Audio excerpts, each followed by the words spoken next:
সম্মানিত বন্ধুগণ, আসসালামু আলাইকুম।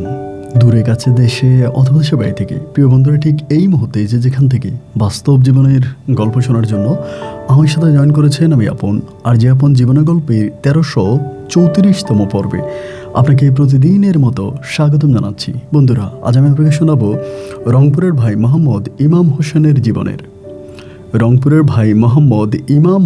জীবনের চরম ভয়ঙ্কর রকম এক ভৌতিক বাস্তব জীবন কাহিনী।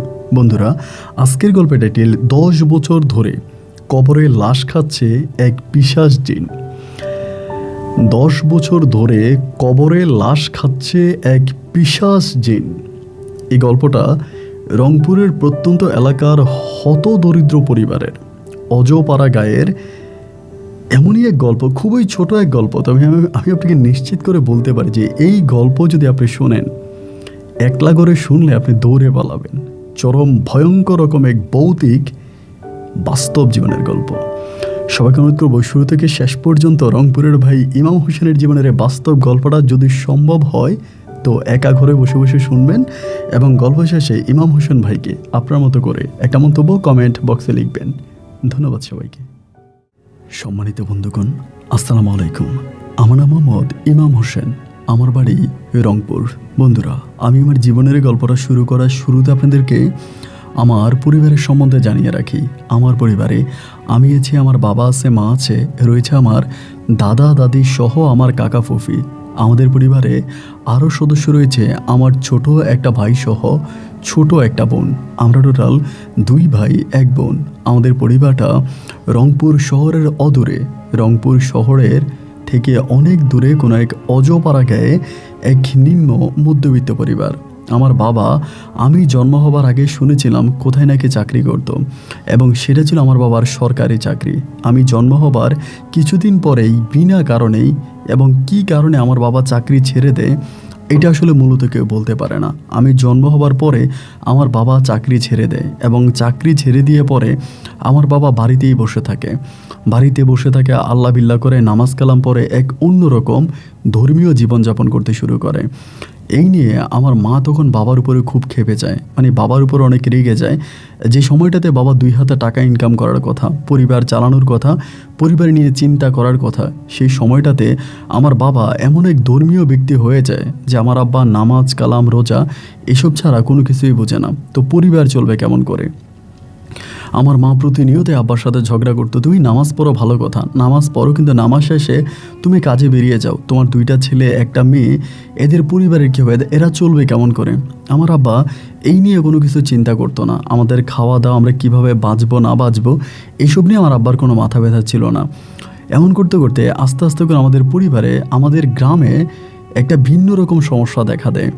সমস্যাটা হচ্ছে লাস্ট কয়েক মাস ধরে আমাদের গ্রামে, ওই সময় কিন্তু এখন যেরকম বাচ্চা অ্যাভেলেবেল জন্মায়, সে সময় কিন্তু অ্যাভেলেবেল বাচ্চা জন্মাইতো না। এখনকার মতো মানুষের গণবসতি ছিল না, মানুষ ছিল কম, এবং মানুষ কম থাকার কারণে আমাদের পরিবার, মানে আমাদের গ্রামের গত 3 মাস ধরে যে পরিমাণের বাচ্চাগুলো জন্মায়, প্রতিটা বাচ্চাই মারা যায়, এবং বিনা কারণে, কোনো কারণ ছাড়াই বাচ্চাগুলো মারা যায়। এবং হওয়ার সময় বাচ্চাগুলো খুবই হৃষ্টপুষ্ট হয়, দেখতে শুনতে অনেকটা সুন্দর হয়, এবং সুন্দর হওয়ার কিছুদিন পরেই বাচ্চাটা মারা যায়।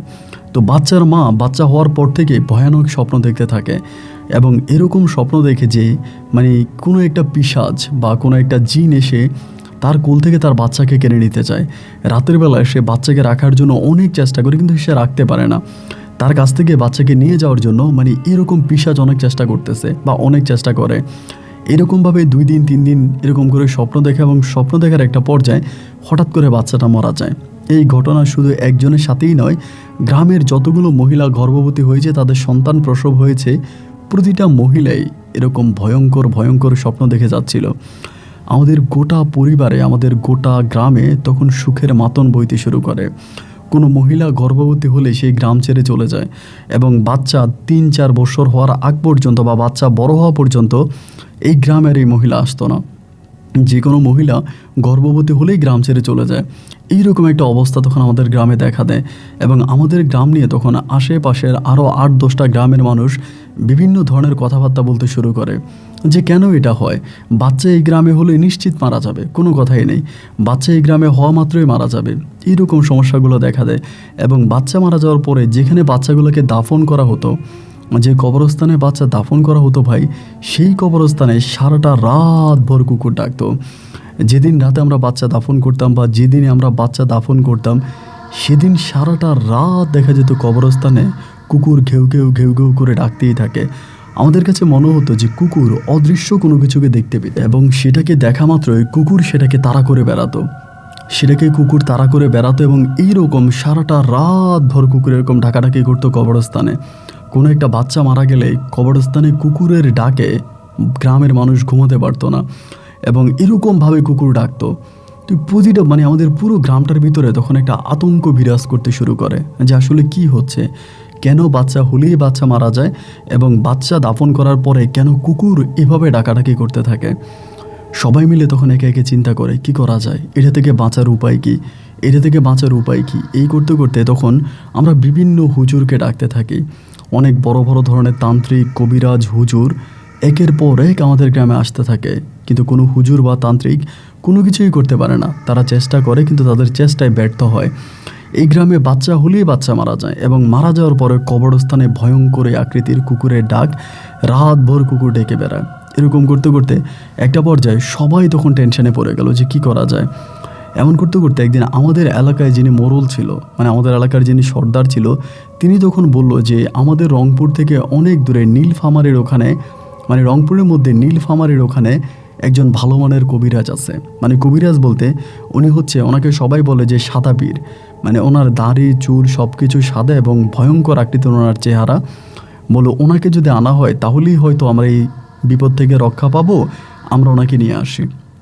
তো উনি কিন্তু সচরাচর সব জায়গায় যায় না, এবং এই পীর কিন্তু টাকার জন্য কোনো কাজও করে না।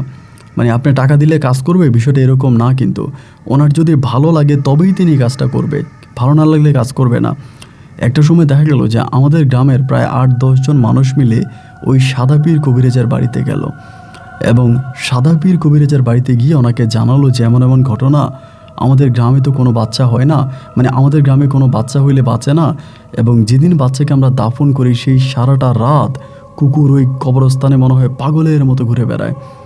এই সব কিছু শোনার পর উনি বললো যে আমাকে 15 দিন সময় দেন, এবং এই 15 দিনের মাঝে যদি কোনো বাচ্চা হয় তাহলে এই বাচ্চাটাকে আপনাদের গ্রামে প্রসব করাইয়েন না, অন্য গ্রামে করাইয়েন। তো সবাই বলে আমরা সেটাই করি, বাচ্চা হলে আমরা আমাদের গ্রামে দিই না, অন্য কোনো গ্রামেই পাঠিয়ে দিই। মহিলার পেটে বাচ্চা আসছে শুনলে আমরা অন্য গ্রামে পাঠিয়ে দিই। উনি বলে আপনারা চলে যান, আমি 15 দিন পরে আসবো। তো এই 15 দিন আমরা সবাই অপেক্ষা করতেছি যে 15 দিন পরে উনি আসবে। তখন তো পুরো গ্রামেই ধরেন সুখের মাতান, সবাই ভয়ে আছে এবং সবাই একটা অন্যরকম আতঙ্কে জীবনযাপন করতেছে। এই বুঝি একটা সমস্যা হয়ে গেল, এই বুঝি একটা ঝামেলা হলো, এবং আমরা বুঝতে পারি যে আমাদের গ্রামে অদৃশ্য কোনো কিছুর ছায়া আছে, আমাদের গ্রামে জিনপরির আক্রমণ আছে, এবং ওই জিনপরি আমাদের গ্রামকে নষ্ট করে ফেলতেছে, আমাদের গ্রামের ক্ষতি করতেছে। কিন্তু সেই জিনের হাত থেকে গ্রামকে বাঁচানোর কোনো উপায় আমাদের কাছে ছিল না। এরপরে একে একে তখন 1 দিন 2 দিন 3 দিন করে সময়গুলো কাটতে কাটতে প্রায় 15 দিন অতিবাহিত হয়ে গেল, এবং 15 দিন অতিবাহিত হয়ে যাওয়ার পরে 15 দিন পরে শুক্রবার আসলো। শুক্রবার সকালবেলা সাদা পীর তখন তার সঙ্গে আরও 2 জন সঙ্গকে নিয়ে, তাকে দেখাশোনা করে এরকম 2 জনকে নিয়ে উনি তখন আমাদের গ্রামে উপস্থিত হলো। দিনের বাজে তখন প্রায় 10টার কাছাকাছি, এবং আসার পরে উনি বললো যে আপনাদের গ্রামের মধ্যখান কোনটা। তা আমরা তো আসলে গ্রাম ওভাবে মাপি নাই, বা এটা তো আরও অনেক বছর আগে, তো গ্রামের মধ্যখান আমরা কেউ নির্ধারণ করতে পারতেছিলাম না। উনি অনেকক্ষণ পরে গ্রামের মধ্যখান নির্ধারণ করে উনি ওখানে একটা লাল পতাকা টাঙিয়ে দিল, একটা বাঁশের মধ্যে পতাকা টাঙালো, এবং ওই বাঁশটাকে ওই মধ্যখানে পুঁতে দেওয়ার পরেই জোহরের আজান হলো, জুমার নামাজের আজান। তো উনি বললো যে আমি জুমার নামাজে যাচ্ছি, আমি জুমার নামাজ পড়ে আসি, এরপরে বাকি আলোচনা হবে। এই বলে উনি তখন জুমার নামাজের উদ্দেশ্যে রওনা দিল, উনি নামাজে গেল, এবং তিনি জুমার নামাজ শেষ করে গ্রামবাসী সবাইকে বলল যে আপনারা সবাই আমার সাথে ওইখানে আসেন, আমরা এখানে সবাই যাব, এবং গেলে পরে তখন বোঝা যাবে যে কেন এই ধরনের সমস্যাটা হচ্ছে। জোহরের নামাজ শেষ করলাম, জুমার নামাজ শেষ করলাম, গ্রামের জোয়ান বৃদ্ধ বুড়া যারাই আছি সবাই মিলে তখন গ্রামের মধ্যখানে যেখানে ওই পীর পতাকা টাঙিয়েছি ওইটার নিচে গিয়ে বসছি।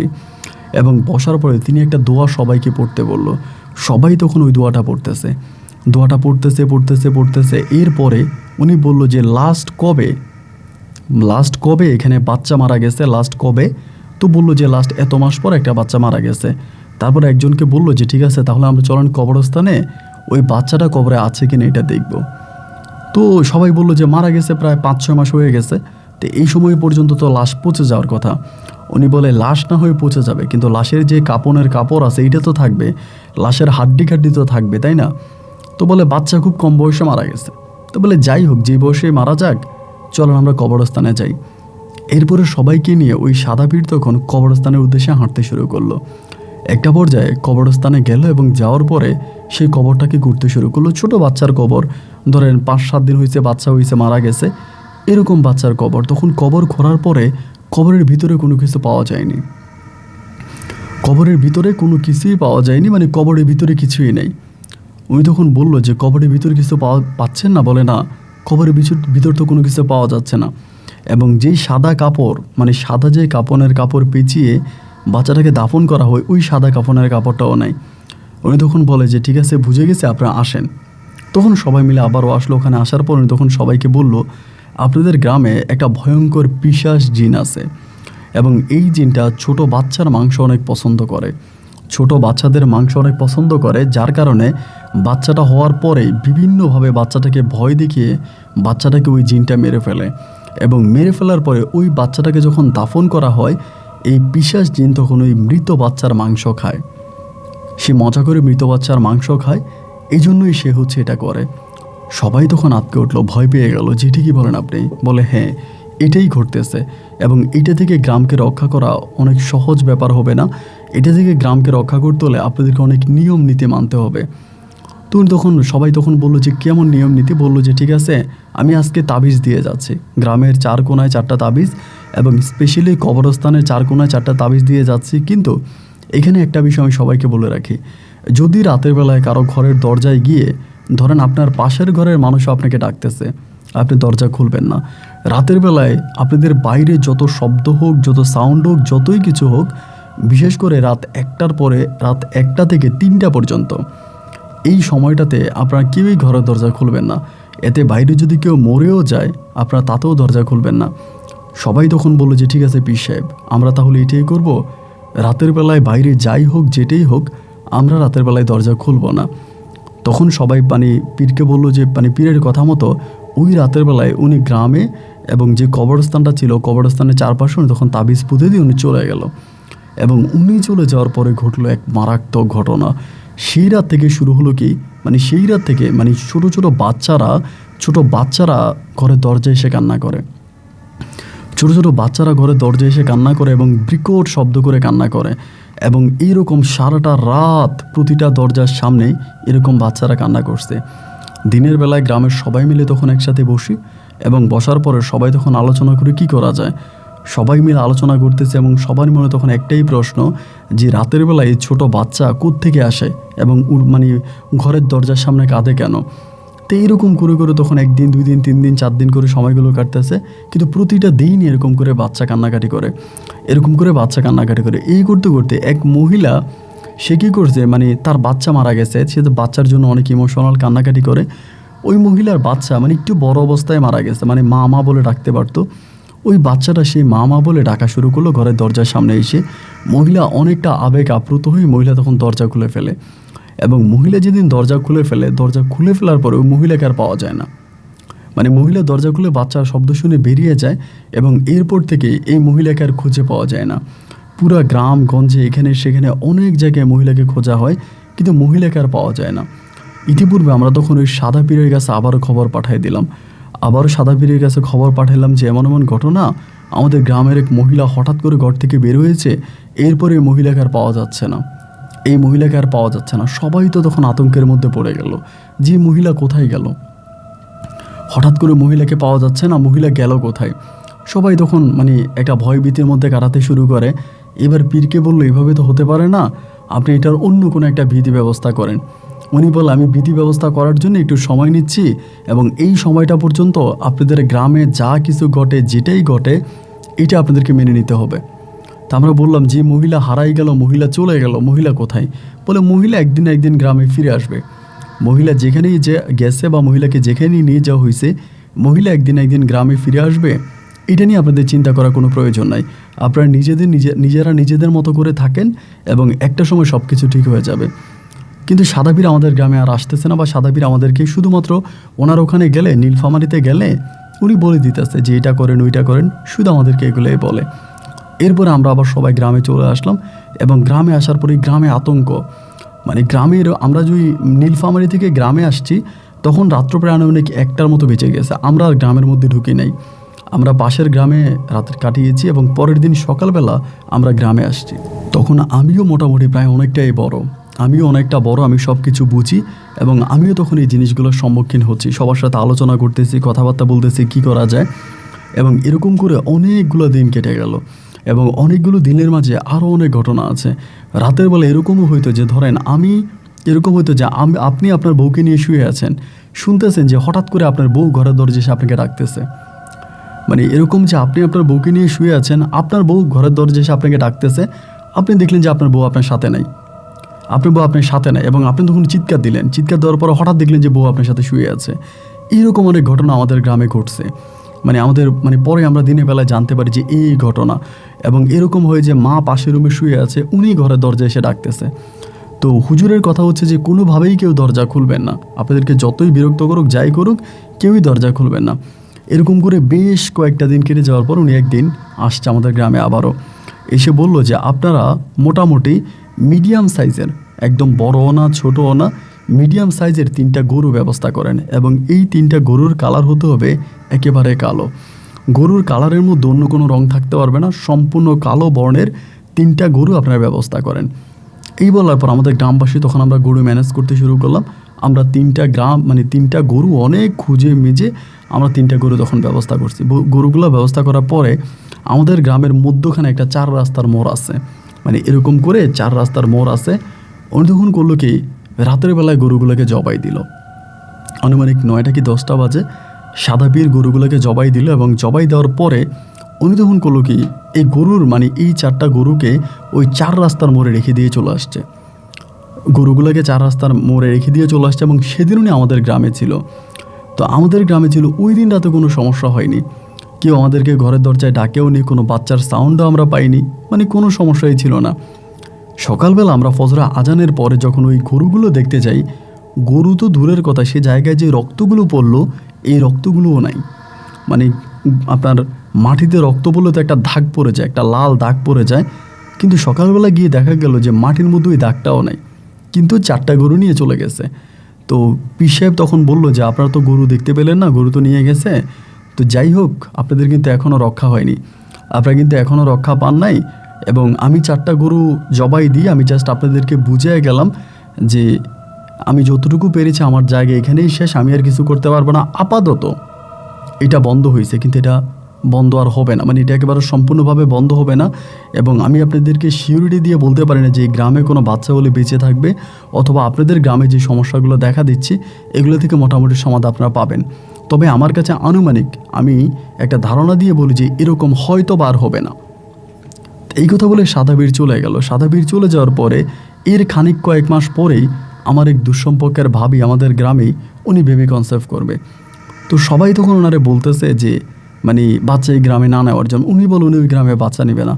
সবাই তখন বলে সাদাবীর তো বলে গেছে এই গ্রামে বাচ্চা হইলে বাচ্চা থাকবে, তুমি বাচ্চা এই গ্রামে নাও। এখন বাচ্চা না হলে আমরা বুঝবো কেমন করে যে এই গ্রামে বাচ্চা হইলে বেঁচে থাকে কি না? এটা তো আমরা না বললে তো বুঝবো না। তো এই কথা বলার পরে তখন উনি বাচ্চা প্রসব করে, বাচ্চা হয়। এবং বাচ্চা হলে পরে উনি এই স্বপ্নটা দেখে, যেদিন বাচ্চা হয় ওই দিন উনি স্বপ্ন দেখে যে ওনার বাচ্চাটাকে ওনার কাছ থেকে নিয়ে যাচ্ছে, বাচ্চাটাকে একটা রাক্ষসে নিয়ে চলে যাচ্ছে, এরকম স্বপ্ন দেখে। এবং স্বপ্ন দেখার পরে সেই রাতে উনি তখন এর পরের দিন উনি তখন ওনার বাচ্চা নিয়ে আমাদের গ্রাম থেকে চলে যায়। কিন্তু দুঃখের বিষয় হচ্ছে আমাদের গ্রাম থেকে চলে যাওয়ার পরেও বাচ্চাটা মারা যায়। ওই বাচ্চাটা মারা যায় পরে আবারও তো সে একই অবস্থায়, গরু জবাই করলাম, সাদাবীরকে ডাকলাম, উনি এত কিছু করলো, বাট কোনোটাই তো কোনো কিছু কাজ হলো না, আমরা তো আর কোনো কিছু করতে পারলাম না। এইরকম করতে করতে ভাই তার অনেকগুলো দিন পরে আমাদের গ্রামে এক পাগলি মহিলা আসছে। এবং মানে যেই মহিলার বয়স ধরেন আপনার কীরকম হবে, ধরেন আপনার কি 17 কি 18 এরকম বয়সী হবে, 17-18 বছরের এক মহিলা। তো মহিলা আসছে আমাদের গ্রামে, আসার পরে মহিলা বাচ্চা মানে পেটে বাচ্চা নিয়ে আসছে। তো প্রেগনেন্ট মহিলা মানে পাগল, কোত্থেকে আসছে এটা আমরা কেউ জানি না। হঠাৎ করে দেখি গ্রামে ঘোরাফেরা করতেছে। সবাই তখন মহিলার সাথে কথা বলার জন্য চেষ্টা করে, মহিলা কারোর সাথে কথা বলে না। তো সবাই মহিলাকে জিজ্ঞেস করে আপনি কোত্থেকে আসছেন, আপনার বাড়ি কই, আমাদের গ্রামে কেন আসছেন, ঠিকানা কি। মহিলা কারোর সাথেই কোনো কথা বলে না, কারোর সাথেই কোনো কথা বলে না, শুধুমাত্র গ্রামে ঘুরে বেড়ায়। কিন্তু মহিলা প্রেগনেন্ট মানে তার পেটে বাচ্চা আছে, এইটা আমরা সবাই বুঝতাম। তো বুঝার পর আমরা তখন মহিলাকে খাওয়া দাওয়া খাওয়াইতাম, মহিলাকে খাওয়া দাওয়া করাইতাম, মহিলা খাওয়া দাওয়া করতো আমাদের, মানে যে যার মতো সামর্থ্য মতো মহিলাকে খাওয়া দাওয়া করাইতো, মহিলা আমাদের সাথে থাকতো। সময়গুলো ভালোই কাটতেছিল, কোনো প্রবলেম নাই, কোনো সমস্যা নাই। এইভাবে 1 দিন 2 দিন 3 দিন করে সময়গুলো কাটতে কাটতে একটা পর্যায়ে দেখা গেলো কি জানেন, মহিলার পেট অনেক বড় হয়ে যায়। এবং একদিন রাতের বেলায় মানে মহিলার সম্ভবত বেবি মানে মহিলার বাচ্চা হয়। তো এটি কিন্তু আমরা কেউই জানি না। সকালবেলা আমি শোয়া থেকে ওঠার পর খবর পাইলাম যে বেলতলাতে, মানে একটা জায়গা আছে বেলতলা আমাদের গ্রামে, বলে যে বেলতলাতে ওই পাগলির ঘরে সন্তান হয়েছে। তো বেলতলাতে পাগলির ঘরে সন্তান হয়েছে, আমরা তো জানি আমাদের গ্রামে কোনো সন্তান হলে কোনো সন্তান বাঁচে না, এরকমটাই তো আমরা সবাই জানি। বেলতলাতে সন্তান হওয়ার পরে তখন আমরা সবাই মানে সন্তানটাকে দেখতে যাই। মানে মহিলা এতটাই স্ট্রং ছিল, নিজের সন্তান নিজেই কোলে নিয়ে বসে আছে। আর এই সন্তান দেখে মনে হয় না যে এটা আপনার মানে এখনকার সন্তান বা এটা মাত্র হয়েছে, এরকমটা মনেই হয় না। মহিলা তখন করলো কি, এই সন্তানটাকে কোলে করে নিয়ে মানে সন্তানটাকে কোলে করে নিয়ে সবার সামনে ওই আপনার যে 4 রাস্তার মানে যে 4 রাস্তার মোড় আছে, ওই মোড়ের মধ্যে সন্তানটা নিয়ে বসে আছে। এবং বসে থেকে বলতেছে যে চিৎকার করে বলতেছে সকালবেলা, মানে আমারটা খা, আমারটা খা, যদি তোর ক্ষমতা থাকে আমারটা খেয়ে দেখা, আমারটা খা, এরকম করে চিৎকার করে কথা বলতেছে। সবাই তখন আতঙ্ক হয়ে গেল, মহিলার মুখের দিকে তাকিয়ে আছে। মহিলা কি বলে এগুলা, মহিলা চিৎকার করে বলতেছে যদি খেতেই হয় তো আমারটা খা, দেখি আমারটা খা, আমারটা খেতে পারবি কিনা দেখ, তোর ক্ষমতা আছে কিনা দেখ, আমারটা খা। এরকম করে মহিলা চিল্লাচিল্লি করতেছে, এরকম করে কথা বলতেছে। কিন্তু অবাক করা বিষয় কি জানেন, কিন্তু ওই মহিলার পেট থেকে যখন সন্তানটা আমাদের গ্রামে জন্ম হয় বা সন্তানটা আমাদের গ্রামে আসে, এরপর থেকে আমাদের গ্রামে এই সমস্যাটা সম্পূর্ণভাবে চলে গেল। সম্পূর্ণভাবে গ্রাম থেকে সমস্যাটা চলে গেল। এরপর দেখা গেল আমাদের গ্রামের যত মহিলা প্রেগনেন্ট হলো, আমাদের গ্রামে বাচ্চা হলে ওই বাচ্চা কিন্তু আর মারা যাচ্ছে না, বাচ্চা মারা যাচ্ছে না। এবং এই পাগলি মহিলা তার সন্তান করে নিয়ে আমাদের গ্রামে ঘুরে বেড়াচ্ছে, তার পাগলি মহিলা তার সন্তান করে নিয়ে আমাদের গ্রামে ঘুরে বেড়াচ্ছে। এবং গ্রামের সবার সাথে মহিলা মানে পাগল তো পাগলই, বুঝতেই পারেন, সবার সাথে পাগলামি করে এবং লাঠি দিয়ে মানুষকে তাড়া করে, লাঠি দিয়ে মানুষকে মারার জন্য যায়, একটা উদ্ঘট্টপূর্ণ আচার আচরণ করে প্রত্যেকের সাথে। সবাই তখন বলতেছে মহিলা পাগল, মহিলার সাথে কথা বলে লাভ আছে, এই মহিলা তো পাগলই, তার সাথে কথা বলে কি হবে। যে যার মতো করে মহিলাকে বোঝানোর চেষ্টা করতেছে, কিন্তু কোনোভাবে কাজ হয় না।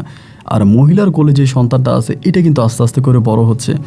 এরকম করে বড় হতে হতে সন্তানটা যখন প্রায় অনেকটাই বড় হয়ে গেল, এই সন্তানটা একটা মানে একটা ভয়ঙ্কর চেহারা নিয়ে জন্মাইছে। মানে এরকম ভয়ঙ্কর চেহারা যে সন্তানের দিকে আপনি যদি নর্মালি তাকান আপনি ভয় পেয়ে যাবেন। মানে চোখগুলো মুখের তুলনায় অনেক বড় ছিল এবং দাঁতগুলো ওচা ছিল, মাথার চুলগুলো মনে হয় যেন মানে আর্ট করা, ছবির মধ্যে যেরকম চুল আর্ট করা না, এরকম আর্ট করা, হেজার কাটার মতো একটা দাঁড়ানো চুল, এক কথায় দেখলেই ভয় লেগে যাওয়ার মতো অবস্থা। সবাই তখন বলতে শুরু করলো যে ও মা, এই মহিলার ঘরে এরকম সন্তান জন্ম হইল, এই মহিলার ঘরে এরকম সন্তান জন্ম হইলো, এটা কীভাবে সম্ভব, এটা কীভাবে সম্ভব। তো এরকম করে সন্তানটা আস্তে আস্তে আস্তে আস্তে করে এই বাচ্চাটা মনে হয় বড় হয়েছে, তার বয়স তখন প্রায় 8 থেকে 9 বছরের মতো, 8 থেকে 9 বছর হবে। তখন আমি মোটামুটি অনেকটাই বড়, আমি বিয়ে শাদী করে ফেলি, আমি বিয়ে শাদী করে আমার নিজেরও মানে আমি নিজে পরিবার নিয়ে আছি। তো ওই সন্তানটার বয়স 8 থেকে 9 বছর। এর কোনো নাম রাখা হয় না, ওই পাগলি কোনো নাম রাখে নেই, সবাই তারে মানুষ বলে ডাকতো। মানে কেন ডাকতো এরকমভাবে জানি না, তার নামটা কীভাবে আসলো মানুষ, সবাই তারা মানুষই বলতো। তো যখন বড় হয় 8 থেকে 9 বছর, তখন এই বাচ্চাটার মাঝে মানে এটা কিন্তু ভয়ঙ্কর চেহারা ছিল, একটা অলৌকিক ভয়ঙ্কর চেহারা ছিল। এরকমভাবে আমাদের একটা গাছ ছিল, মানে আমাদের একটা গাছ ছিল, গাছটা হচ্ছে কি আপনার মানে কাঁঠাল গাছ, অনেক বড় একটা কাঁঠাল গাছ। এই কাঁঠাল গাছে কখনো কাঁঠাল ধরতো না, মানে গাছটা অনেক বড় হয়, অনেক মোটা হয়, কাঁঠাল গাছে কখনো কাঁঠাল ধরে না। তো ওই পাগলির ছেলেটা আবার বিভিন্ন বাড়িতে যা মানুষের সাথে কাজ করতো, ধরেন এই বাড়িতে যাচ্ছে কাজ করতেছে, ওই বাড়িতে যাচ্ছে কাজ করতেছে, এরকম করে বিভিন্ন বাড়িতে যাইতে যাবে, মানে ওখানে গিয়ে সে কাজ করতো, মানে বিভিন্ন বাড়িতে গিয়ে বিভিন্ন মানুষের কাজ করতো, মানে যে যা কাজ করতো সবার সাথে কাজ করতো আর কি। তো এমন করতে করতে একদিন হলো কি, আমাদের কাঁঠাল গাছটা যেহেতু কাঁঠাল ধরে না, আমার আম্মা বলতেছে একটা কাজ কর, গাছটারে কেটে ফেল, এটা থেকে লাভ কি, যে গাছে কাঁঠাল ধরে না এই গাছটা তো রেখে কোনো লাভ নাই, এটি সম্ভবত পুরুষ গাছ, এটা আমার আম্মা বলে। তো এরপরে একদিন আমি আমার ছোট ভাই মিলা গাছটাকে কাটার জন্য গেছিলাম। তো গাছটারে কাটবো, ওই সময় পিচ্ছিটা কোত্থেকে জানে আসছে, মানে মানুষ। তো ওর চেহারা ভয়ঙ্কর হলো না, সবাই ওরা আদর করতো, আমাদের গ্রামের সবাই ওরা আদর করতো, ওর মা তখনও পাগল। তা ও এসে বলতেছে, আমারে বলে গাছ কাইটেন না। আমি বললাম কেন, গাছ কাটবো না কেন? বলে এবার দেখবেন ফল দিব, কাইটেন না। তাই আমি বললাম যে এটা কী ধরনের কথা বলো, গাছে তো কোনো ফলই দেয় না, আজকে এত বছর হয়ে গেল গাছ শুধু মোটাই হচ্ছে, বড়ই হচ্ছে, কোনো ফল হয়নি, এটা কেটে ফেলবো। আমার বলে না, এবার ফল দিব। তো পিচ্ছি যখন এই কথা বলে, আমি তখন আমার ছোটো ভাইরে বললাম যে ও যেহেতু বলতেছে একটু অপেক্ষা করি, সামনেই তো কাঁঠালের সিজন, দেখি কাঁঠাল ধরে কিনা।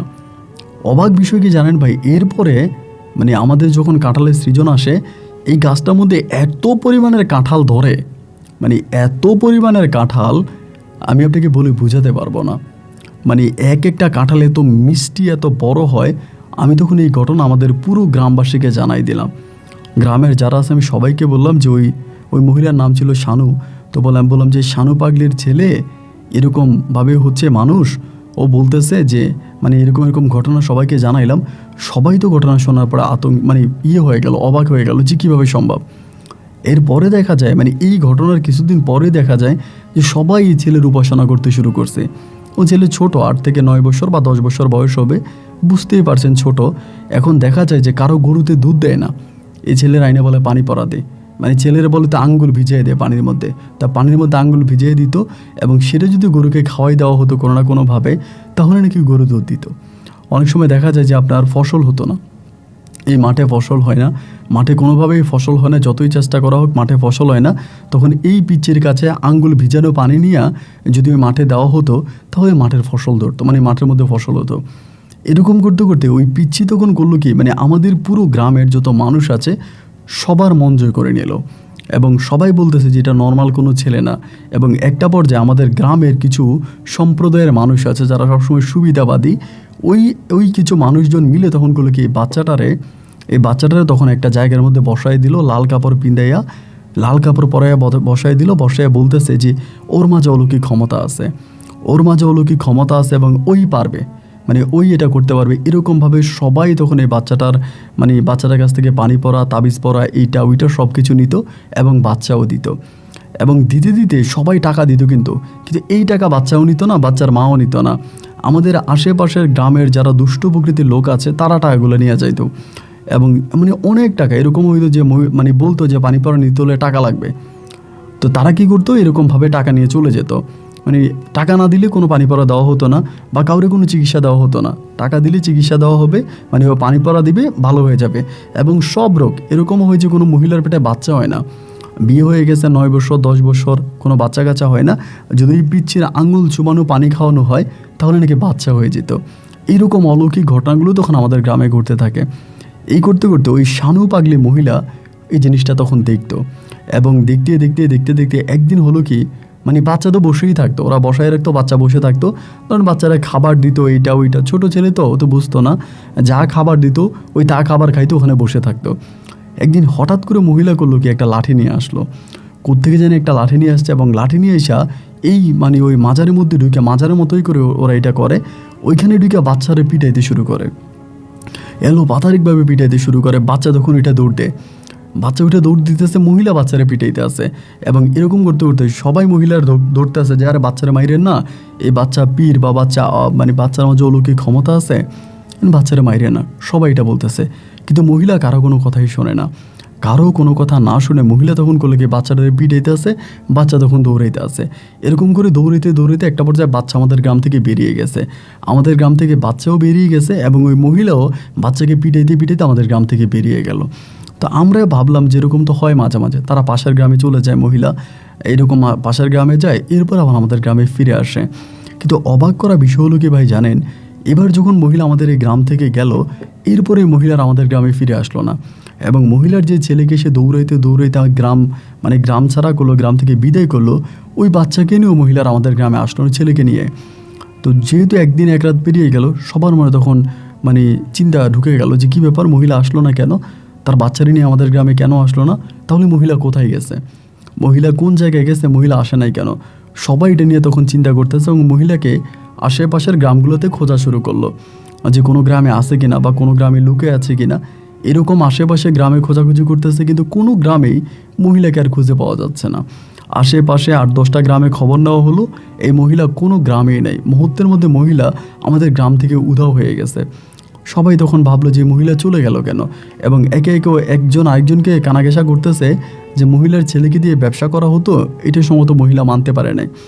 মহিলার মাঝে তো অলৌকিক ক্ষমতা আছে, সেই ক্ষমতার বলে মহিলা তার সন্তানকে মেরে এখান থেকে নিয়ে চলে গেছে।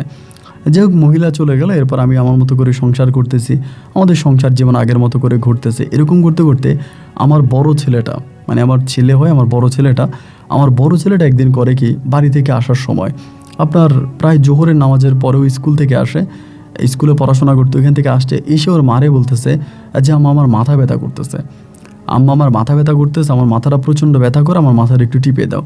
তো এই কথা বলার পরে আমার ওয়াইফ তখন মাথা টিপে দিতে শুরু করলো। মাথা টিপে দিতেছে, আমি কোত্থেকে জানি আসছি, আমারে বলে যে তোমার ছেলের তো শরীর ভালো না, একটু দেখে যাও। আমি দেখে গেলাম, বললাম কী হয়েছে, বলে আব্বু আমার মাথা ব্যথা করে। তো মাথা ব্যথা করে, ঠিক আছে, ওর মাথা আমরা টিপে দিতেছি, আমি টিপে দিচ্ছি, আমার ওয়াইফও টিপে দিচ্ছে। এরকম করতে করতে হঠাৎ করে কেমন যেন আমার বাচ্চাটা একটু উদ্ভুট কথাবার্তা বলতে শুরু করে। উদ্ভুট কথা বলতে বলতে একটু কেমন যেন একটু অন্যরকম আচরণ করে। তো আমি তখন ভাবলাম যে হয়তো দুপুরবেলা ওই দিক দিয়ে আসছে, সম্ভবত জিন ভূতের আসর লাগছে বা এরকম কিছু একটা। পরে আমি একটা হুজুর নিয়ে আসছি, এবং হুজুর আনার পরে হুজুর আমারে বলে যে না, ছেলের সাথে কোনো জিন নেই, জিন থাকলে আমরা তো বুঝতে পারতাম, ছেলের সাথে কোনো জিন নেই, ছেলে ভালো। তো এরকম করতে করতে মাঝে মাঝে ছেলে একটু অস্বাভাবিক আচরণ করে। তো মাঝে মাঝে এরকম হয়েছে, যদি জিজ্ঞেস করি যে তোমার নাম কি, হ্যাঁ, আমার ছেলের নাম ছিল নীরব, তো আমি যদি তোমার নাম কি, বলে আমার নাম মানুষ। আমি বললাম কী বলো, তোমার নাম মানুষ? বলে আমার নাম মানুষ। মানে এবং আমি আমার ছেলের কথাবার্তা ফলনের মাঝে ওই যে শানু পাগলের একটা ছেলে ছিল, যাকে দিয়ে গ্রামের মানুষ ব্যবসা বাণিজ্য করাতো বা যাকে দিয়ে গ্রামের মানুষ টাকা ইনকাম করতো, ওই ছেলেটার মতো লাগে। অনেক কথাবার্তা, আমার ছেলে কিছু কিছু কথাবার্তা বলে, দেখলে মনে হয় যেটা ওই ছেলে, মানে ওই ছেলের মতো আচার আচরণ স্বভাব এরকম অনেকটা হয়ে যায়। তো আমি বুঝতে পারিনি যে কী করব, মানে এটা কোনো কথা, মানে এটা তো আমি বুঝতে পারি না। এরকম করতে করতে একটা পর্যায়ে আমার ছেলে আমারে বলতেছে যে আমারে বলে আব্বু আমি তো মারা যাবো।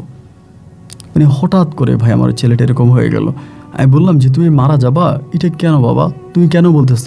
মানুষ তো আগ থেকে মৃত্যুর খবর পায় না, তুমি কেমনে জানলা? আমার বলো আব্বা আমি মারা যাবো, কিন্তু আমাকে মাটি দিও না। আর ছেলে আমারে বলে আমার এই গ্রামে মাটি দিও না। আমি তখন বললাম কেন বাবা, এই গ্রামে তোমার মাটি দিব না, এই গ্রামে তোমার দাদার কবর, তোমার পরিবারের আত্মীয় স্বজন সবার কবর, তো এই গ্রামে তোমার মাটি দিব না, তো কোথায় মাটি দিব? আমারে বলে তুমি আমার এই গ্রামে মাটি দিও না, যদি এই গ্রামে আমার মাটি দাও তাহলে পিশাচ আমার লাশ খেয়ে ফেলবে, এবং আজ থেকে এই গ্রামে মানে 10 বছর ধরে কোনো মানুষের লাশে কবরস্থানে নাই। আমার ছেলেটা আমারে বলতেছে। আমি বললাম যেটি কী বলো, কোনো মানুষের লাশ কবরস্থানে নাই? বলে না, এই গ্রামে কোনো মানুষকে কবর দিলে পিশাচটা খেয়ে ফেলে। আমার ছেলেটা আমাকে বলতেছে। পরে আমি ভাবলাম যে কী ব্যাপার, ওই ধরনের কথাবার্তা বলে কেন, মানে এই ধরনের কথাবার্তাও বলার কি আছে। পরে মানে আমার ছেলেকে আমি অনেক কবিরাজ দেখিয়েছি, ডাক্তার কবিরাজ খোনার কোনো কিছুই বাদ রাখি নাই, কিন্তু সবশেষ একটাই কথা, কোনো কবিরাজ কোনো ডাক্তার একটা কথাই বলে যে আমার ছেলে সম্পূর্ণ ঠিক আছে, ছেলের মাঝে কোনো রকমের জিনভূতের সমস্যা নেই, ছেলে সবই ঠিক আছে এবং আমার ছেলে ভালো আছে। কিন্তু ওই এরকম আচরণ, মানে এরকম কথাবার্তা বলে কেন যে এই মুহূর্তে আমাকে নিয়ে যাবে, বা আমি যদি মারা যাই আমার লাশটাকে এই গ্রামে কবর দিও না, তা না হলে হচ্ছে আমার লাশটাকে নিয়ে যাবে, এগুলো তো বলতেছে, এগুলো কিন্তু একটু ভয়ঙ্কর বা আতঙ্কর বিষয়ে কথাবার্তা। পরে আমরা তো সবাই কান্নাকাটি করি যে ওরে কী করা যায় এবং এমন করতে করতে একটা সময় শুকাতে শুরু করে, মানে শুকাইতেছে এবং শুকাইতে একেবারে কাঠ হয়ে গেছে, মানে শরীরে ওর কোনো রকমের হাড্ডি ছাড়া কিচ্ছু নাই, ধরেন কোনো কিছু খাবার দিলেও খায় না, এবং এরকম করে প্রায় 3 মাসের মাথায় না খেয়ে না দিয়ে একেবারে শুকিয়ে 3 মাসের মাথায় আমার বাচ্চাটা মারা যায়, আমার বড় ছেলেটা মারা যায়। তো আমার বড় ছেলেটা মারা যাওয়ার পরে মানসিকভাবে অনেকটা ভেঙে পড়ি। যেমন ছেলেটা হঠাৎ করে মারা গেল, মারা যাওয়ার পরে আমি বললাম যে আমার ছেলে তো ওসিয়ত করে গেছে ওরা যাতে এই গ্রামে মাটি না দেয়, তা ওর এই গ্রামে মাটি দিব কিনা। আমার ওয়াইফ বলে ও পাগল হয়ে গেছে, কি বলছে না বলছে এটা মাইনা লাভ না, ওর এই গ্রামেই মাটি দেন। তো এই কথা বলার পরে তখন আমার ছেলেটাকে আমরা এই গ্রামে, মানে আমাদের ওই যে কবরস্থান আছে ওই কবরস্থানে ছেলেটাকে দাফন করলাম। আমি ছেলেটাকে যে রাতে দাফন করলাম তার 3 দিন পরে ছেলে একদিন রাতে বলে এসে আমাকে মারতেছে স্বপ্নের মধ্যে। আমি ঘুমিয়ে আসে এসে আমারে মারতেছে, আমারে বলতেছে তোমার এটা বললাম আমার এখানে মাটি না দেওয়ার জন্য আমার কেন মাটি দিলে? আমার লাশটা তো খেয়ে ফেলছে। আমারে কেন মাটি দিলে? আমার লাশটা তো খেয়ে ফেলছে। আমার লাশটা তো নাই, আমার শরীরটা তো নাই, আমার শরীরটা তো ওই জিনটা খেয়ে ফেলছে, আমার শরীরটা তো ওই জিনটা খেয়ে ফেলছে, তুমি আমার এখানে মাটি দিলা কেন? তাই আমি মানে স্বপ্নের মধ্যে এগুলো আমাকে বলার পরে আমি ওইটা আমার ওয়াইফরে বললাম যে দেখো এমন এমন ঘটনা, আমাদের ছেলে তো আমারে নীরব আমার স্বপ্নে এসে দেখাইলো, আমি ওরে কেন মাটি দিলাম, ওর শরীর নাকি মানে পিশাচ নাকি ওর শরীর খেয়ে ফেলছে। আমার ওয়াইফ বলে তুমি কি বলো, সেম স্বপ্ন তো আমিও দেখছি। আমি বললাম মানি? বলে হ্যাঁ, গতকালকে রাতে আমিও একই স্বপ্ন দেখেছি। ও আমার কাছে বিচার দিল, আব্বারে মানা করছে আমার এখানে মাটি দেওয়ার জন্য, আব্বা আমাকে এখানে মাটি দিছে, আমার শরীরটা দেখো তো খেয়ে কী করছে। মানে ও আমার ওয়াইফ বলতেছে যে আমার ছেলে নাকি তার সামনে এসে বলতেছে তার শরীরের বিভিন্ন জায়গায় পিশাচটা কামড়িয়ে খেয়ে ফেলছে, তার শরীরের কোনো অংশ নাই, সব খেয়ে ফেলছে, এগুলো বলতেছে আমার ওয়াইফ। পরে আমি বললাম যে আসলেই কি আমার ছেলের লাশটা কবরে আছে? আমার স্ত্রী বলে এটা কী ধরনের কথা বলো, ছেলের লাশ কবরে থাকবে না তো কই থাকবে? তো মসজিদে গেলাম, যাওয়ার পর আমাদের মসজিদের যিনি ইমাম আছে ওনার এই বিষয়টা জানাইলাম যে দেখেন হুজুর এই ঘটনা। হুজুর আমারে বলে দেখেন আপনার বাচ্চা মারা গেছে তো সবে মাত্র, আপনি এই শোকটা সামলাইতে পারেন নাই, বাচ্চাটা মারা গেছে, বাচ্চাটাকে হারানোর যে ভিতরে একটা শোক একটা কষ্ট, এইটা আপনি আসলে ভুলতে পারেন নাই, এবং এই জন্যই আপনার কাছে এরকমটা মনে হচ্ছে। এটা কোনো বিষয় না, ঠিক হয়ে যাবে, আপনি আল্লাহ আল্লাহ করেন, নামাজ কালাম পড়েন এবং ইনশাল্লাহ সব কিছু ঠিক হবে।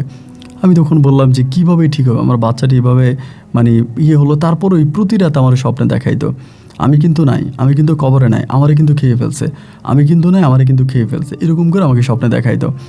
দেখানোর পরে একটা বার আমি তখন আমার ওয়াইফরে বললাম যে আমি কবরটা খুঁড়বো, আসলেই কবরে আমার ছেলের লাশ আছে কিনা এটা আমি দেখব।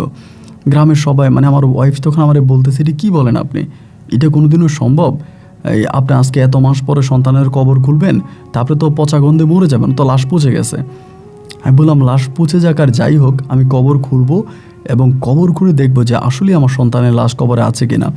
আমি যদি দিনের বেলায় কবর খুঁড়তে যাই তাহলে গ্রামের মানুষ আমাকে বাধা দিবে, গ্রামের মানুষ আমাকে এই কাজ করতে দিবে না, সবাই আমাকে বাধা দিবে। যার জন্য আমি রাতের বেলায় একেই আমার সন্তানের কবর আমি চেক করবো যে আমার সন্তান কবরে আছে কিনা।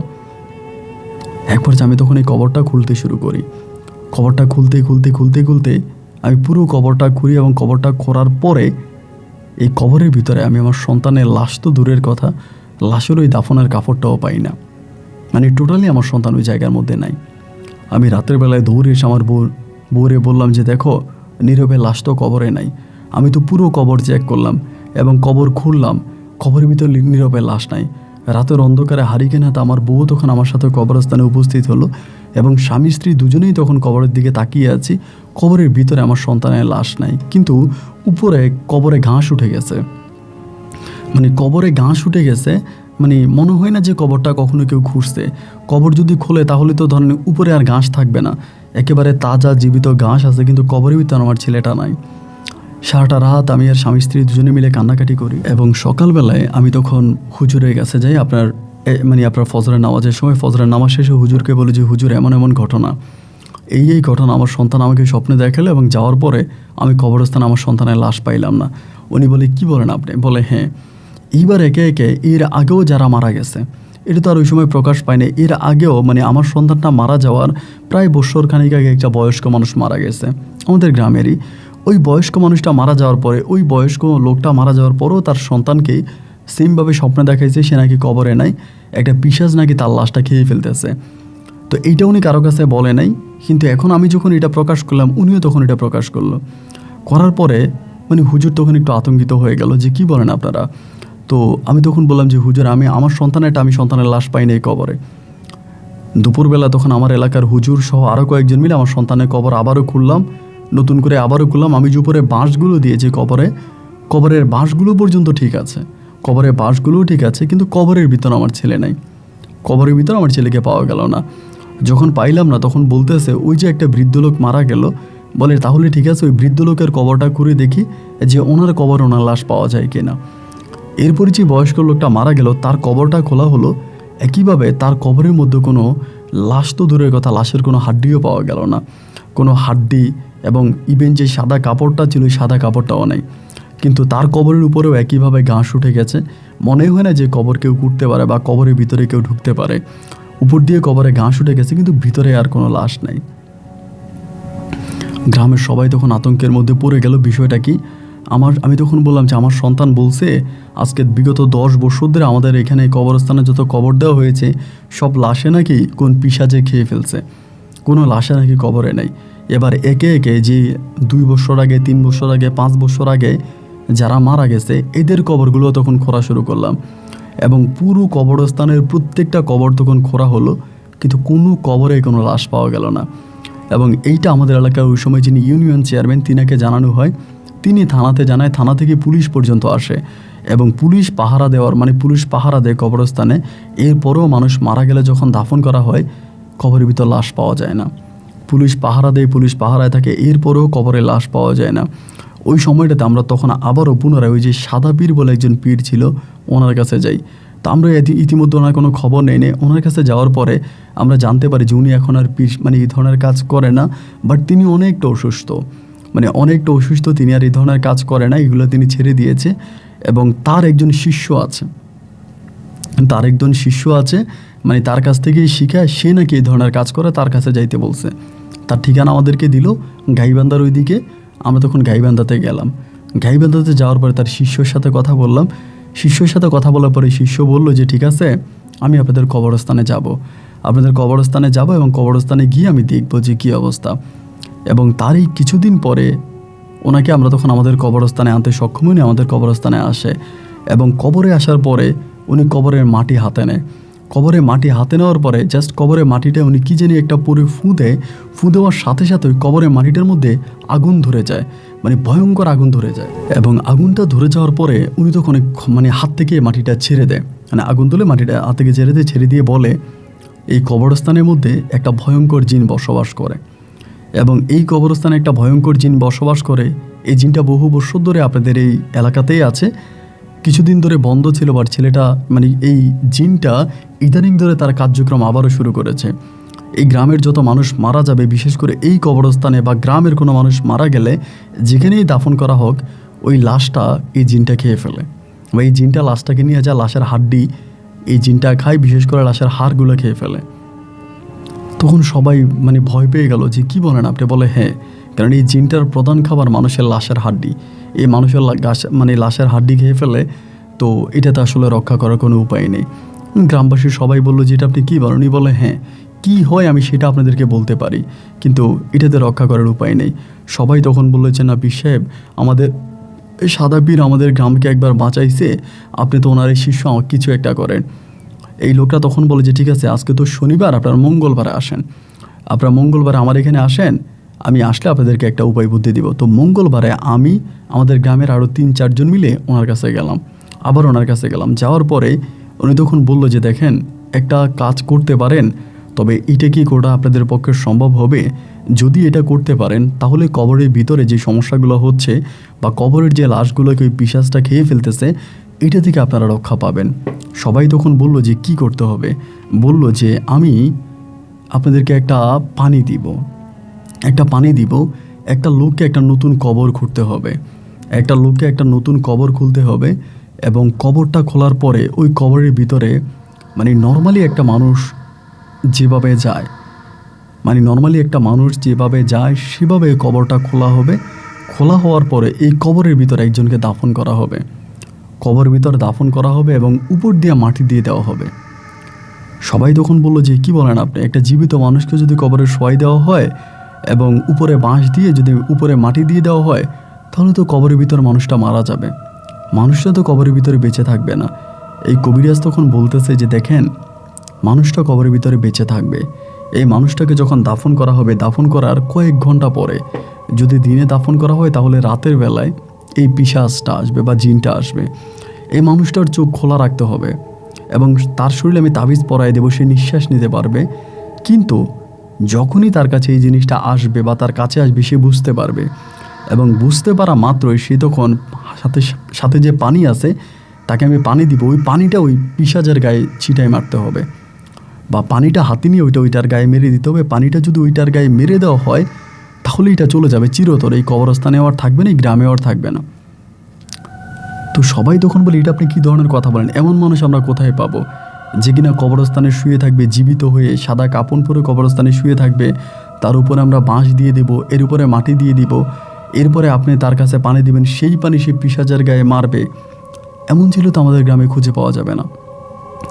কবিরাজ তখন বলল, যদি এইটা না করতে পারেন তাহলে আমার কাছে আর কোনো উপায় নেই, এটা যদি না করতে পারেন আমার কাছে আর কোনো উপায় নেই, আমি শুধু একটা পথে অবলম্বন করি এটা, এবং যদি এটা করতে পারেন তাহলে আপনারা আমার কাছে আইসেন। এটা বলার পর আমরা তখন নিরুপায় হয়ে গ্রামের সবাই তখন গ্রামে চলে আসলাম। আসার পর আমাদের গ্রামে একটার পর একটা সমস্যা হয়েই যাচ্ছে, এবং এই গ্রামটা এরকম একটা গ্রাম যে বুঝি না, মানে সমস্যার কোনো শেষ নাই। একটা সময় বাচ্চার সমস্যা ছিল, এখন এই সমস্যা দেখা দিয়েছে। তো সবাই তখন আলোচনা করলাম রাতের বেলায়, মানে বসে সবাই আলোচনা করতেছি কী করা যায়, কিন্তু কেউই রাজি না, গ্রামের কেউ রাজি না এই কাজটা করার জন্য। আপনি বুঝতে পারেন, একটা কবর খুঁড়ে সাদা কাপড় পরে কবরের মধ্যে শুয়ে থাকতে হবে এবং চোখ খোলা রাখতে হবে, যখনই পিশাচ আসবে সাথে পানি থাকবে, ওই পানিটা পিশাচের গায়ে ছুঁড়ে মারতে হবে, তাহলেই হচ্ছে সমাধা। এখন কবরের ভিতর যদি কেউ তো শুইতেই চায় না, তো এটি কীভাবে সম্ভব? এভাবে সারাটা রাত ভর সবাইকে বোঝানো হলো, একজন মানুষকে তো রিস্ক নিতেই হবে, যদি এটা করা যায় তাহলে হয়তো আমরা সবাই বেঁচে যাব, এরকম করে সবাইকে বলা হয়, বা কবরস্থানের ওই মুদ্দাররা বা লাশরা আর কষ্ট পাবে না।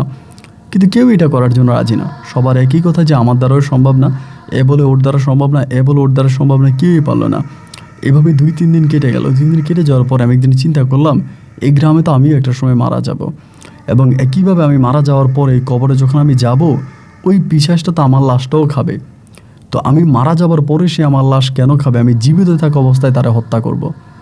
সবার মাঝে আমি তখন রাজি হয়ে আমি আমার আমার ওয়াইফকে জানাইলাম, আমার বাচ্চাকে আমার ছেলেকে জানালাম, সবাই আমাকে মানা করতেছে।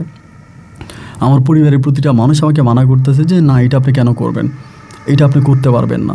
আমি তখন বললাম, আরে কাউরে না কাউরে তো করতেই হবে, কাউকে না কাউকে তো করতেই হবে, কেউ না কেউ তো এটা থেকে রক্ষা করাই লাগবে, এখন কেউ না কেউ তো করাই লাগবে।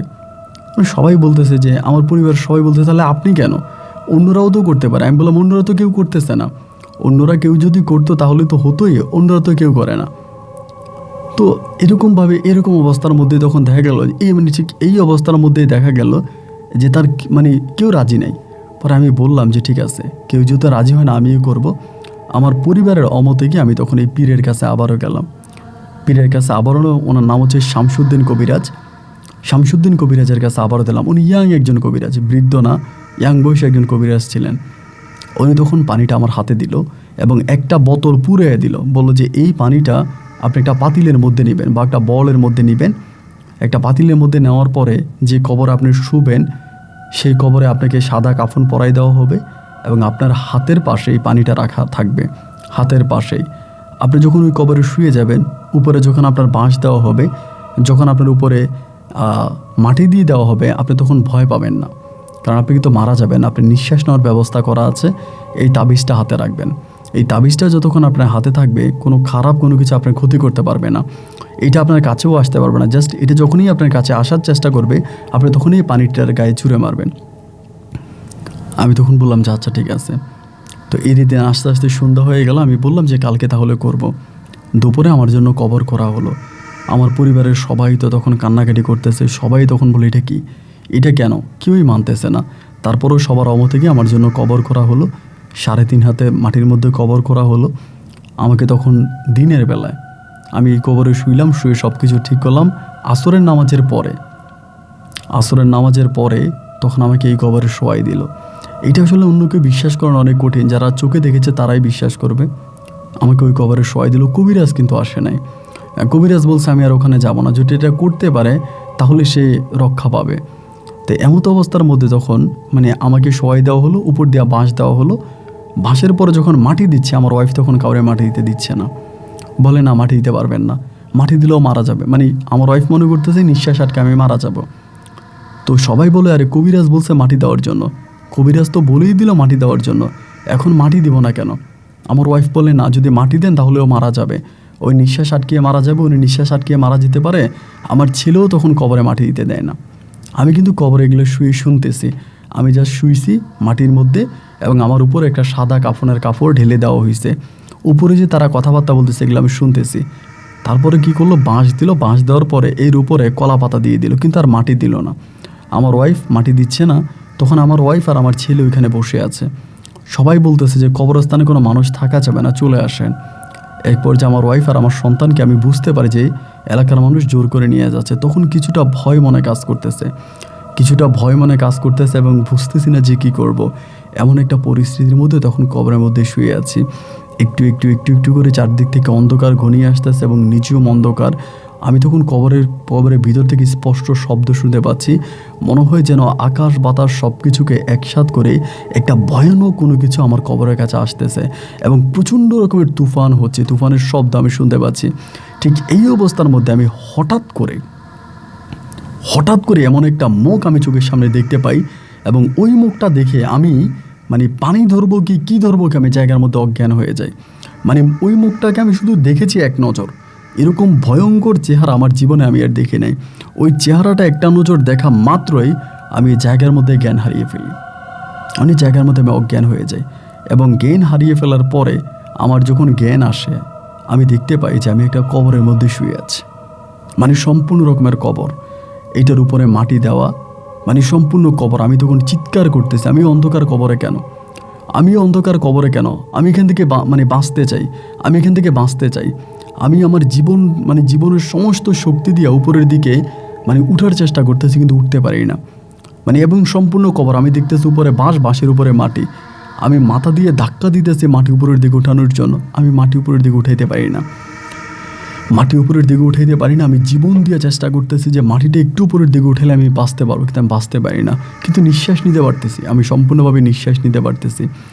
আমি যে জায়গায় শুয়ে আছি ওই জায়গায়, কবরটা ওইটার মধ্যেই, কিন্তু তখন উপরে মাটি ছিল না, এখন উপরে মাটি দেখতে পাচ্ছি। তো অলৌকিকভাবে আমি একটা সাউন্ড পাচ্ছি। আমি কোনো মানুষ দেখতে পাচ্ছি না, কেউ একজন বলতেছে হাতের তাবিজটা খুলে ফেল তাহলেই বেঁচে যাবে, আমাকে এটা বলতেছে। তা আমার তখন মনে হয় যে আমাকে তো শামসুদ্দিন কবিরাজ বলছিল যে যত যাই হোক যেটাই হোক আমি যাতে হাতের তাবিজ না খুলি, এবং হাতের তাবিজ খুললে আমি মারা যাব, এটা তো উনি বলে দিছে, তাহলে আমি তাবিজ খুলবো না।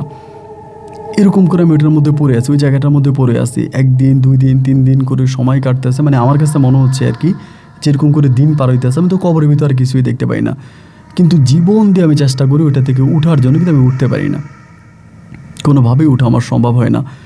আমি আমার সন্তানকে অনেক মিস করতেছি, আমার বউয়ের কথা মনে পড়তেছে, এবং আমি মনে করলাম যেখানে আমি মারা যাব, কারণ আমি বাঁশগুলোকে নিজের সমস্ত শক্তি দিয়ে বাঁশগুলোকে টানতে পারতেছি না, বাঁশগুলোকে সরাইতে পারতেছি না, বা ওখান থেকে বেরোই দিতে পারতেছি না। মাটি উপর থেকে এমনভাবেই চাপা দেওয়া হয়েছে। এমন করতে করতে হঠাৎ করে আমার বড় ছেলের কথা আমার মনে পড়ে। আমার যে ছেলেটা মারা গেছে ওর কথা মনে পড়ে, এবং ওর কথা মনে পড়লে আমি অঝরে কান্না করতে থাকি। ওইটার ভিতরে বসে অঝরে কান্না করতে থাকি। এরকম করতে করতে করতে করতে একটা পর্যায়ে আমি অনেকটা দুর্বল হয়ে যাই। আমার শরীরে আর কোনো শক্তি থাকে না, এবং শরীরে শক্তি থাকে না। ওই সময় মনে করছি আমি মারা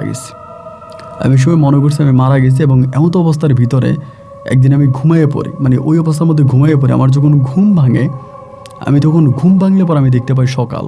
আমি কবরের বাইরে, কবরস্থানে না, কবরের ভিতরে না, কবরের বাইরে সূর্যের আলো এসে আমার মুখের মধ্যে পড়তেছে, কিন্তু শরীর থেকে উঠতে পারতেছি না। এখান থেকে উঠে যাব আমি এরকম শক্তি পাচ্ছি না। আমি দেখতেছি আশেপাশে মানুষ সকালবেলা কাজে যাচ্ছে, কাজের উদ্দেশ্যে যাচ্ছে, এরকম অনেক মানুষকেই দেখতে পাই, কিন্তু আমি আর উঠতে পারি না।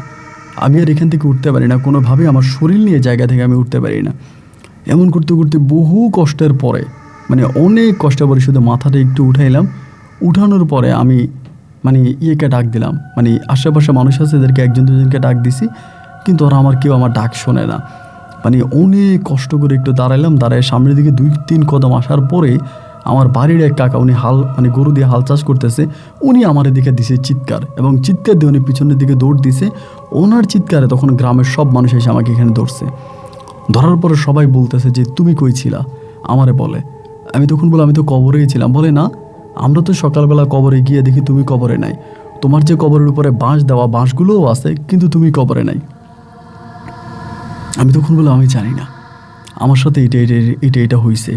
এবার আমার বাড়িতে নিয়ে গেলো, আমার খাওয়া দাওয়া করাইলো। খাওয়া দাওয়া করানোর পরের দিনে আমাকে শামসুদ্দিন কবিরাজের কাছে নিয়ে গেছে।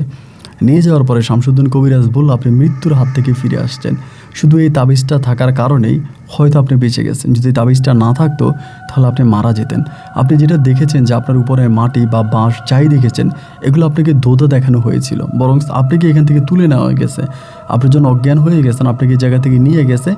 ওইটা আপনার কাছে আসতে পারে নাই, আপনার ক্ষতি করতে পারে নাই, আপনাকে মেরে ফেলার চেষ্টা করেছে কিন্তু মারতে পারে নাই। ওইটার যতটুকু ক্ষমতা ছিল সেই ক্ষমতাতে কাজ করেছে এবং আপনি তাবিজের পাওয়ারে শেষ পর্যন্ত বেঁচে আসছেন। আমার দ্বারা অসম্ভব, আমি এখানে কিছুই করতে পারবো না। এখন আপনারা নিজেরা চেষ্টা করেন। যেটা আমি করার আমার শেষ যে পরিকল্পনা ছিল এটা তো আপনারা পারেন নাই। এই কবরে আর কাউকে দাফন করেন না, বা এই গ্রামে কোনো মানুষ মারা গেলে আর মাটি দিয়েন না। জীবনের প্রথম দিকে এরকম হয়েছিল যে আমাদের কবরস্থানে কোনো বাচ্চা মারা গেলে, শুনতাম বাচ্চা লাশ খেয়ে ফেলে বা বাচ্চাকে নিয়ে যায়, বা বাচ্চা হইলে বাচ্চা মারা যায়। কিন্তু এখন বৃদ্ধ হওয়ার পরে জানতে পারি যে কবরস্থানে কোনো মানুষকে দাফন করা যাবে না, এই কবরস্থানে কোনো মানুষকে দাফন করা যাবে না। এবং এটা হচ্ছে এরকম পরিস্থিতি। তো এখন তো বয়স হয়ে গেছে, এখন তো আর কি করব, কিছু তো করার নাই, বা কী বা করার আছে। তা আমার বড় ছেলে, আমার ছেলে তো দুইটা, একটা তো মারা গেছে আর একটা ছোটো। তা আমার ছোটো ছেলে গেছে, আমি সব কিছু বলতাম। ছোটো ছেলে আমাকে বলে, আব্বু আপনি কী দেখছেন, আপনি কী দেখছেন? আমি আমার ছোটো ছেলেরে বলতাম যে বাবা এইটা দেখছি কবরস্থানে। এখন আমি ছেলের সাথে সব কিছু শেয়ার করতাম, আমার ছেলের সাথে আমি সব কিছু শেয়ার করতাম, ওরে আমি সব কিছু বলতাম। এমন করতে করতে আমি প্রায় বয়স হয়ে যায় আমার প্রায় আপনার 60, 65 বা 70 বছরের কাছাকাছি এরকম বয়সে আমি তখন চলে আসি।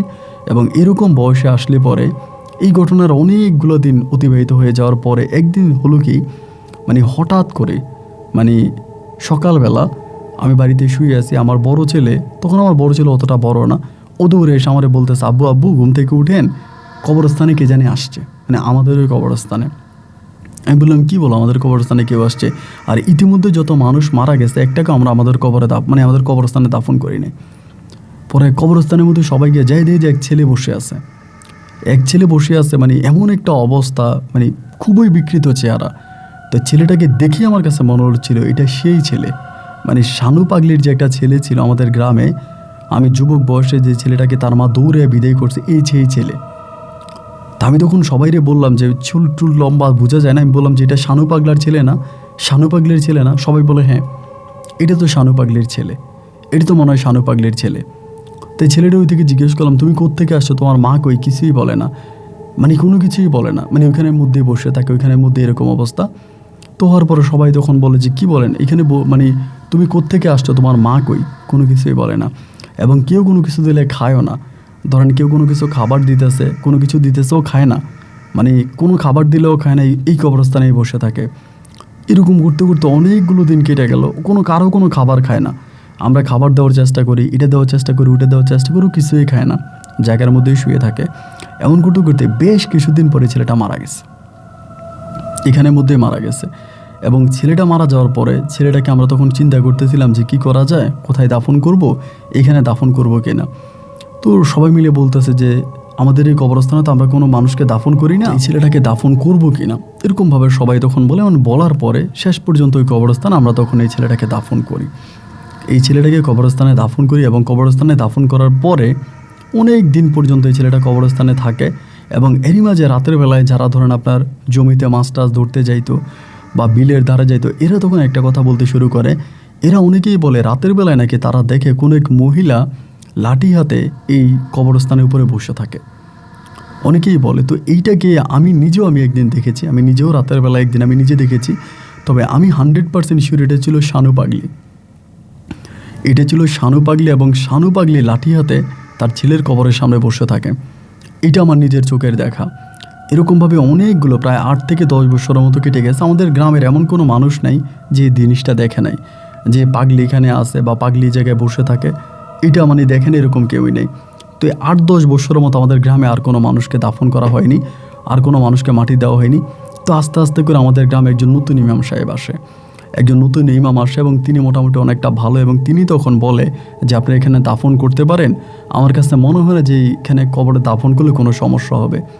এরপর থেকে আবার নতুন করে আমরা এই সব কিছু বলে কবরে দাফন করতে শুরু করি। এবং একটা পর্যায়ে দেখা গেল যে আমরা আর কবরে লাশ চেক করি না, লাশ আছে কি নাই। তবে এখন পর্যন্ত, আজ পর্যন্ত প্রত্যেকে আমাদের গ্রামের এমন কোনো মানুষ নাই যে শানু পাগলিকে দেখে নেয়। শানু পাগলি তার ছেলের কবরের পাশে লাঠি নিয়ে দাঁড়ায় থাকে অলওয়েজ। ছেলের কবরের পাশে সে লাঠি নিয়ে দাঁড়ায় থেকে, গ্রামের সবাই দেখছে এই জিনিসটা। এই কবরস্থানে এখন পর্যন্ত সে আছে, এখন পর্যন্ত তাকে আমরা সবাই দেখতে পাই, সে এই পর্যন্ত এখানে আছে এবং এখানেই সে লাঠি নিয়ে এখনও দাঁড়িয়ে থাকে। আমাদের গ্রামের সব মানুষ জানে। যদি বিশ্বাস না হয়, আমি আমাদের গ্রামের ঠিকানা আপনাকে দিলাম, আপনি এসে আমাদের গ্রামের মানুষের সাথে কথা বললে বুঝতে পারবেন। আমাদের গ্রামের এমন কোনো মানুষ নেই যারা রাতের বেলায় শানু পাগলিকে লাঠি হাতে এই কবরস্থানে বসে থাকতে দেখে নাই। ভালো থাকবেন। আসসালামু আলাইকুম।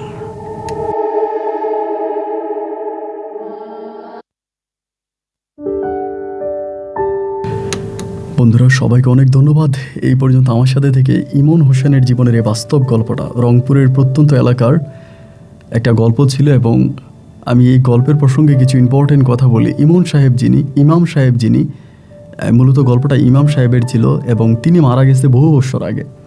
তার যে ছেলে আছে ইমন হোসেন, ওনার দুইটা ছেলে ছিল। বড়টার নাম ছিল ইয়ামিন এবং তার ছোটটার নাম হচ্ছে ইমন। তো তার ছোট ছেলে ইমন আমাকে গল্পটা লিখে পাঠিয়েছে এবং তার ছোট ছেলে ইমনও এই মুহূর্তে প্রায় আপনার 40 থেকে 50 বৎসরের কাছাকাছি। তাহলে বুঝতেই পারেন যে ইমাম হোসেনের গল্পটা কত বছর আগে। তো ওনার বাবার কাছ থেকে উনি শোনা এবং বাবার কাছ থেকে শুনে যতটুকু ওনার মনে ছিল এবং ততটুকুই উনি আমার সাথে শেয়ার করেছে বা আমাকে বলেছে, আর আমি আপনাদেরকে শুনিয়েছি। এখানে ইমন সাহেব একটা কথা বলেছে যে উনি নিজেও আমাকে বলে, আমি যেদিন গল্পটা আপনাকে লিখি তারও কিছুদিন আগে আমি নিজের চোখে এই শানু পাগলিকে এই কবরস্থানে দেখতে পাই। উনি লাঠি হাতে এই কবরস্থানে বসে আছে।